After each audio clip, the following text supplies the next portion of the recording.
Oh my god, Josh, Cyberpunk stuff. Dude, it's so big, such breaking news that we don't even have our studio available. Where are we right now? We're trying to walk out the office. It's 5 p.m. in the UK right now, but upstairs there's a bunch of stuff going on in the gaming studio, so we commandeered the wrestling office. The boys are out to talk about the new Cyberpunk game that's just been announced, and a bunch of Witcher stuff too. They don't even know we're in here. They And won't Scott find out Tilford, until tomorrow. It has been such a huge announcement. Why does this always happen at 5 p.m.? I guess it's 9 a.m. for other territories or something? Do you want me to tell you exactly what's happening? Because I'm Please not do. on my phone being ignorant. I have the tweets from CD Projekt RED because they have just announced a bunch of Witcher games and a Cyberpunk sequel. In a Twitter thread, they have announced the codenames for all of this game. So, first and foremost, Orion is a codename for our next Cyberpunk game. They Is it tweeted Orion? out.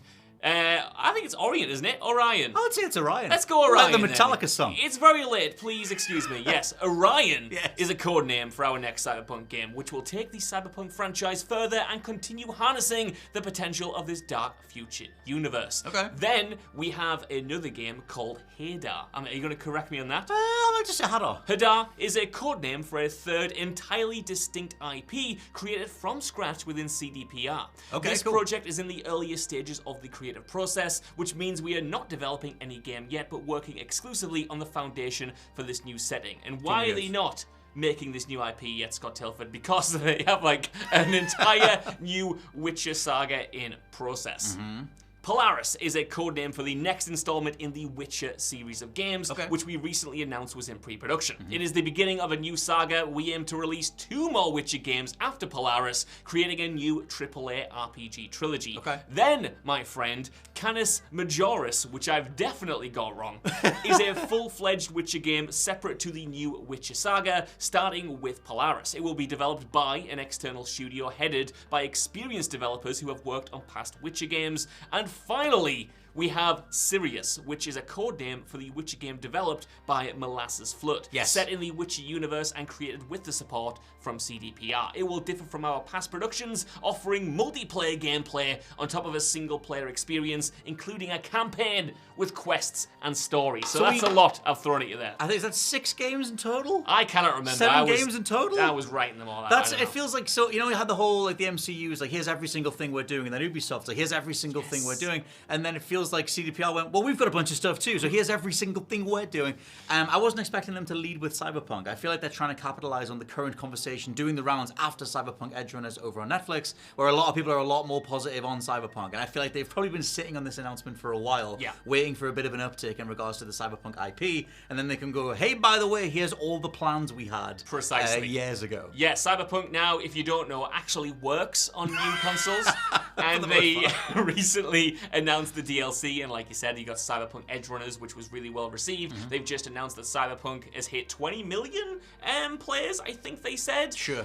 So the point is, it's been rehabilitated in the minds of many players, so now it feels like there's enough goodwill behind that franchise once again that they have announced the sequel. But yeah, it is interesting leading with that over The Witcher, which, you know, is kind of universally loved. 2 things with the Cyberpunk thing. One, we always knew that there was going to be a Cyberpunk multiplayer game. I know that those plans were shelved, and when CDPR were being asked, what are you guys doing about the multiplayer Cyberpunk game, that was amongst the game being on fire, the main game, and they were like, oh god, stop asking us, we'll tell you in the future when we get this thing stitched back together. But I wonder if this is the multiplayer Cyberpunk game.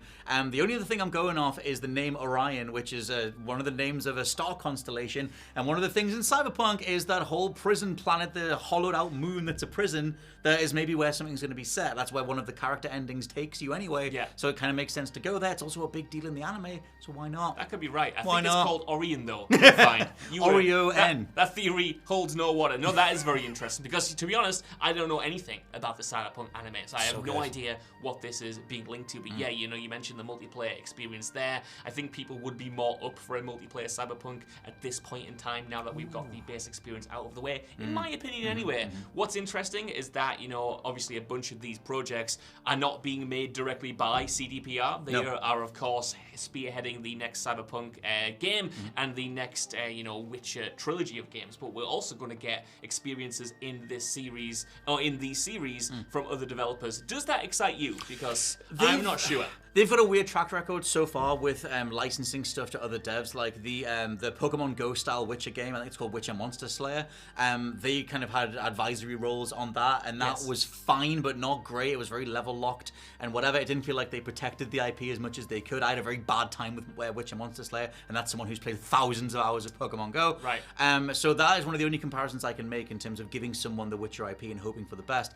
It's interesting, the dev team that's leading one of these offshoot games, you mentioned they're called the Molasses Flood. They made Flame in the Flood, or Flame and the Flood, one of the two, which is very much a sort of survival game, single-player game. The fact that they're doing something multiplayer is very eyebrow-raising, because I'm just like, that's an interesting, that game is very top-down perspective, and I wonder where you go with that. And then also you've got the AAA trilogy. Yes. Are we getting a series trilogy? Yes, we are. Maybe, my friend. Well, I mean, I wonder. I don't want to. Well, again, I worry, and I don't worry. I'm excited for all of these games, but obviously, they hit CDPR. I'm talking about here. Hit a huge roadblock with the launch of Cyberpunk 2077, and part of the reason they hit such a roadblock is that they were too ambitious. They were too hopeful in terms of their rollout of that game. They announced a deadline way too far in advance. There were reports coming out that people who were making the game knew it wasn't going to be ready for 2020 and expected a 2022 release date. So I just hope that whilst we know essentially the next decade, if not more, of what CDPR is doing, like, they're not rushing these projects out. They're not like rushing straight into them. There's no way in business commerce history that they replicate what happened with Cyberpunk. That thing, the first game, the 2077-2020 game, was an absolute fire of magnitude, several order of magnitudes bigger than many other games that we've seen, even when you talk about video game fires. Like, that thing was on the BBC. It was. It was everywhere. Like, I mean, they can't do that again. And for as much as their reputation took a massive hit, I saw their stock price went down 75% or something across this year, so they're very much still recovering from that. They need to, anytime that the terms CDPR and Cyberpunk get associated, the following thing has to be positive. Like, their entire company hinges on this. Which is why I'm so surprised that they're leading with this in the tweet thread. Just saying, hey, by the way, guys, Cyberpunk. Like, they're obviously confident enough in it now. What do you want from a AAA new Witcher trilogy? I was just about to ask you that question, because you mentioned, of course, Ciri potentially getting her own trilogy, and I think that would be really cool. But honestly, I don't know. Like, The Witcher as a trilogy is such a strange beast, because people love Witcher 3 Wild Hunt, and I love Witcher 2 Assassins of Kings, I think that game is called.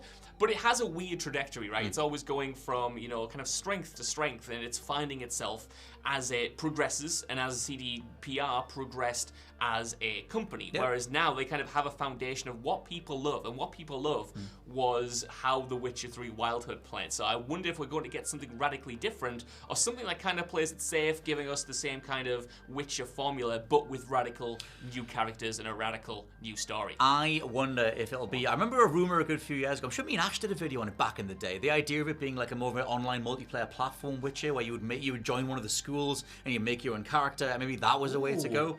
Which I would take that. I mean, School of the Wolf, left, right, and center. Maybe School of the Bear. Depends what I'm feeling. Cat. Maybe School of the Cat. But yeah, I wonder if that would be the way that they would go and almost chase Skyrim or Elder Scrolls energy, because then you can have an almost completely, blank canvas for your Witcher life, and you can live that way and whatever. I don't know. I like the character writing in the Witcher series. I love Geralt. I love Yennefer. I do want them to respect the fact, like they've said, Geralt's story is done. I hope that stays the way, the case. Well, tell me, you might know this more than I do, because I'm not familiar at all, really, with the Witcher books, obviously what the games are based on. And I don't know if there's much material left that hasn't been adapted yet that they could draw from. Right. I literally have no idea whether this is going to be a kind of a CDPR original when it comes to however they're going to transform the world, or if there is something like, the equivalent of The Hobbit in this case to pull from and kind of adapt. I don't know. There's wider stories, but as far as I know, they're all Geralt based. Like, my wife reads all the Witcher books, so I sort of get occasional bits and pieces based on what she's reading. But as far as I know, it's other Geralt stuff. Okay.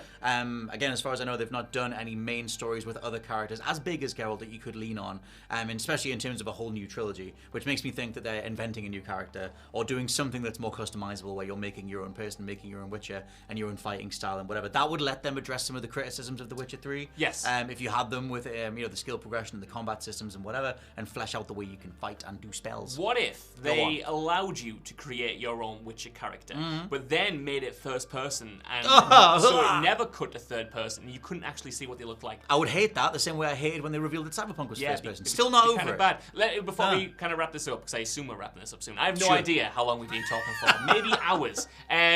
Do you think it's a mistake potentially to announce announce their next IP when we have at least 4 AAA games made by them to come before that time. Well, your friend and mine, My Own Brain, very much likes new stuff. So as soon as they said that, that was the most interesting part of that entire reveal to me. So I like that they sort of placate people like me who go like, it's cool you're doing your franchise stuff, God bless you and everything, but what's your next new thing? And I like that was at the end of the thread to just go, we're not getting carried away, we've got new ideas as well. And so yeah, I quite like that. I like that them sort of having that in as a sweetener. They're sort of getting there and doing what the likes of the MCU or Star Wars or even Bethesda aren't doing. Yeah. Even Bethesda are like, we've got the next Elder Scrolls and Fallout. Where's your next thing, Bethesda? It's probably Starfield, isn't it? Probably next year. But then it's not going to be another one for another 20 years.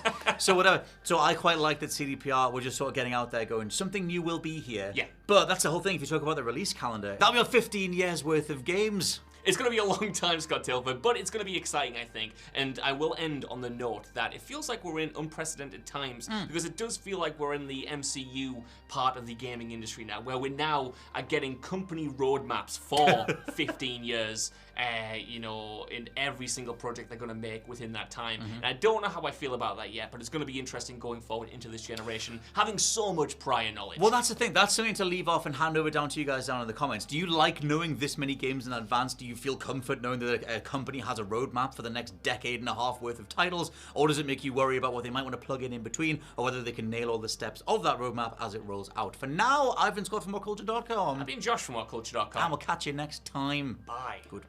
I'm going to steal these smooth chairs. I really like them. I'll tell you what I want. Go on. I've been wanting to do this.